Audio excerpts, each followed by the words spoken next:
Hi ರೀ, welcome to ಮಿ ಹೇಸಲ್ ಲಾಗ್ಸ್. ಇವತ್ತು ನಾನು ಬದನೆಕಾಯಿ ಚಟ್ನಿ ಮಾಡೋದು ತೋರಿಸ್ತೀನಿ. ಕುಕ್ಕರ್ ಆನ್ ಮಾಡಿ ಅದರಲ್ಲಿ ಬದನೆಕಾಯಿ ಸಣ್ಣದಾಗಿ ಹೆಚ್ಚಿ ಹಾಕಿಬಿಡಿ. ಸ್ವಲ್ಪ ಕೊತ್ತಂಬರಿ, ಹಸಿಮೆಣಸಿನ್ಕಾಯಿ ಹಾಕಿ, ನಿಮಗೆ ಖಾರ ಎಷ್ಟು ಬೇಕೋ ಅಷ್ಟು ಹಾಕ್ಕೊಳ್ಳಿ. ಇದು ಖಾರ ಕಡಿಮೆ ಇದೆ ಮೆಣಸಿನ್ಕಾಯಿ, ಅದಕ್ಕೆ ಸ್ವಲ್ಪ ಭಾಳ ಹಾಕಿದೆ.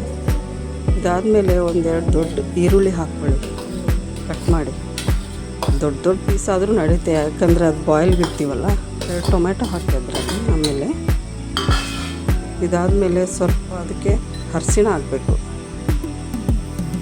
ಇದು ಒಂದೇ ಸಲ ಎಲ್ಲ 1-2 ವಿಸಿಲಲ್ಲಿ ಮುಗಿದೋಗುತ್ತೆ ಈಸಿಯಾಗಿ. ಒಂದು ಬೆಳ್ಳುಳ್ಳಿ ಹಾಕ್ಕೊಳ್ಳಿ. ಇದಾದಮೇಲೆ ಸ್ವಲ್ಪ 2 ಸ್ಪೂನ್ ಎಣ್ಣೆ ಹಾಕ್ಕೊಳ್ಳಿ. ಎಣ್ಣೆ ಹಾಕ್ಕೊಂಡಿದ್ವಲ್ಲ, ಇದು ಸಪ್ರೇಟಾಗಿ ಮತ್ತೆ ಒಗ್ಗರಣೆ ಹಾಕೋದು ಅವಶ್ಯಕತೆ ಇರೋದಿಲ್ಲ.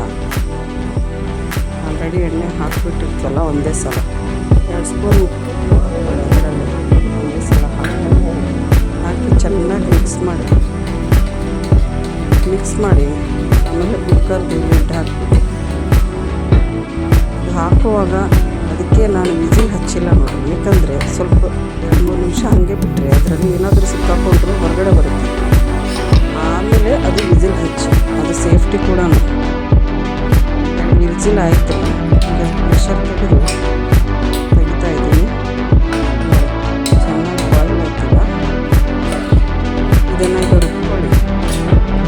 ಏನಾದರೂ ಕಡಿಮೆ ಅನಿಸಿದ್ರೆ ಹಾಕ್ಕೊಳ್ಳಿ, ನೋಡಿ. ಇದು ಅನ್ನದ ಜೊತೆ ತುಪ್ಪ ಹಾಕ್ಕೊಂಡು ತಿಂದರೆ ಮಸ್ತಾಗಿರುತ್ತೆ. ಸಾರು ಕೂಡ ಬೇಕಿಲ್ಲ, ಮತ್ತು ರೊಟ್ಟಿ ಜೊತೆನೂ ಭಾಳ ಚೆನ್ನಾಗಿರುತ್ತೆ. ಟ್ರೈ ಮಾಡಿ. ನನಗೆ ಲೈಕ್ ಆದರೆ ಶೇರ್ ಮಾಡಿ, ಸಬ್ಸ್ಕ್ರೈಬ್ ಮಾಡಿದೆ ಬೆಲ್ಲ ಪ್ರೆಸ್ ಮಾಡಿ. ನನ್ನ ವೀಡಿಯೋಸ್ ನೋಟಿಫಿಕೇಷನ್ ಕೂಡ ಬರ್ತಾ ಇರ್ತದೆ. ಎಷ್ಟು ಚೆನ್ನಾಗಿದೆ, ನೀವು ಕೂಡ ಟ್ರೈ ಮಾಡಿ.